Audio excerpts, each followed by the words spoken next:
Private రంగాల నిర్వాహకులు తమ కార్మికులకు తగిన వేతనాలు చెల్లించాలని, శ్రమ దోపిడీ చేస్తే కూటమి ప్రభుత్వం సహించదని దెందులూరు ఎమ్మెల్యే శ్రీ చింతమనేని ప్రభాకర్ తెలిపారు.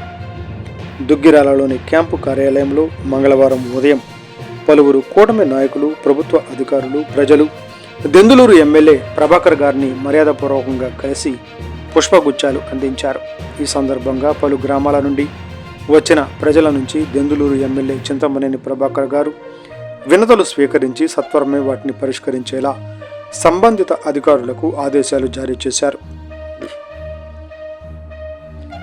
పలువురు యాదవ సంఘం నాయకులు దెందులూరు ఎమ్మెల్యే చింతమనేని ప్రభాకర్ గారిని క్యాంపు కార్యాలయంలో మర్యాదపూర్వకంగా కలిసి శాలువాలతో సత్కరించారు.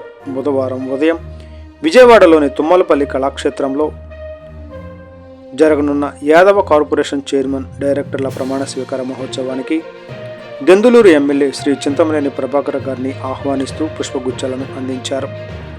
అనంతరం ఏలూరు జిల్లాలోని దెందులూరు నియోజకవర్గ పరిధిలో గల కలపర్రు, టోల్ ప్లాజా సహా హైవే విభాగాల్లో పనిచేస్తున్న పలువురు కార్మికులు దెందులూరు ఎమ్మెల్యే చింతమనేని ప్రభాకర్ గారిని కలిసి తమకు వేతనాల విషయంలో సంస్థ మేనేజ్మెంట్ నుంచి ఎన్నో అవస్థలు ఎదుర్కొంటున్నామని, తమ సమస్యలు పరిష్కరించేలా సహకరించాలని కోరారు.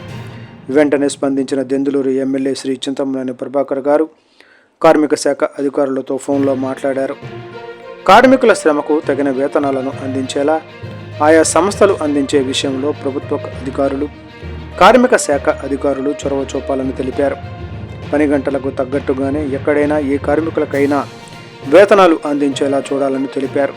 అదేవిధంగా ప్రైవేటు రంగాల్లో ఎవరైనా సరే కార్మికుల శ్రమను దోపిడీ చేసి వారిని ఇబ్బందులకు గురి చేస్తే ఈ కూటమి ప్రభుత్వం సహించబోదని దెందులూరు ఎమ్మెల్యే చింతమనేని ప్రభాకర్ గారు తెలిపారు.